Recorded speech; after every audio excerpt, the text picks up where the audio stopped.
जिनकी गाड़ी कैसे चलावन, कहाँ चलावन, ये गीत के संग जानन।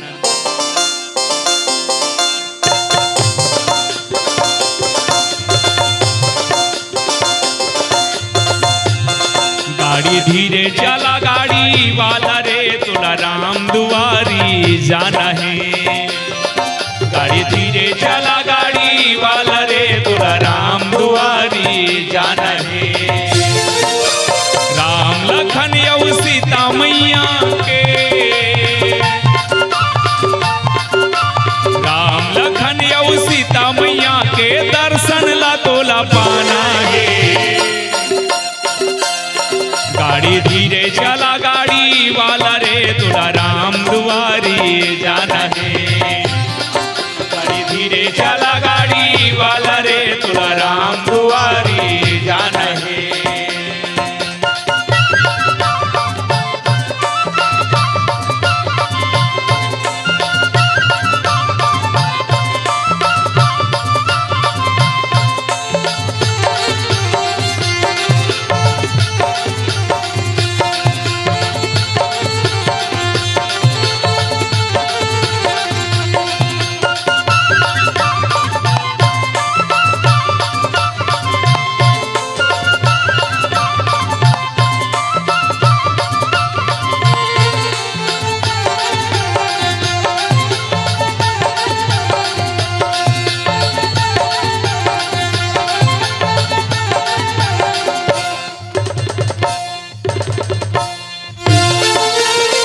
काया गाड़ी बने जे में जीव श्वासा दुई चाका, बने संभल के चलावे चलैया, बीमारी के लगे दचा कहाँ।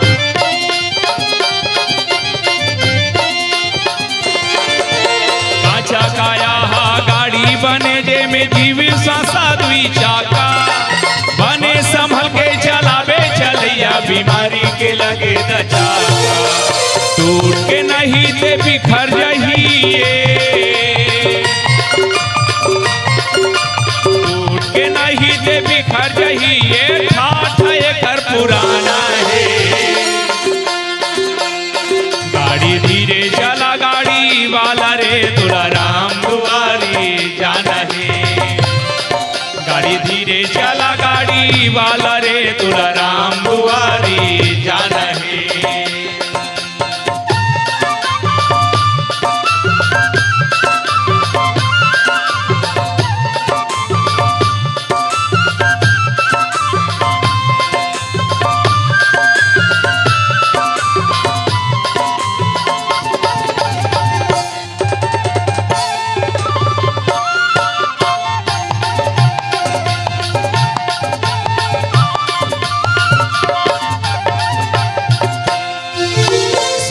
समझ ले पाप पुण्य के दुईठन हवे डगरिया, पुण्य के तयहा कर ले कमाई, बांध ले बेजी गठरिया।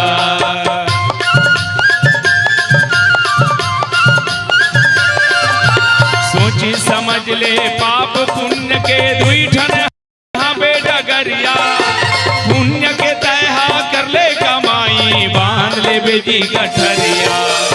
धर्मराज के धर्म सभा धर्मराज के धर्म सभा में जाके ये ला दिखाना है। गाड़ी धीरे चला गाड़ी वाला रे, तुला राम दुआरी जाना है। गाड़ी धीरे चला गाड़ी वाला रे, तुला राम दुआरी जाना है। राम लखन यऊ सीता मैया के, राम लखन यऊ सीता मैया के दर्शन ला तोला पाना है। गाड़ी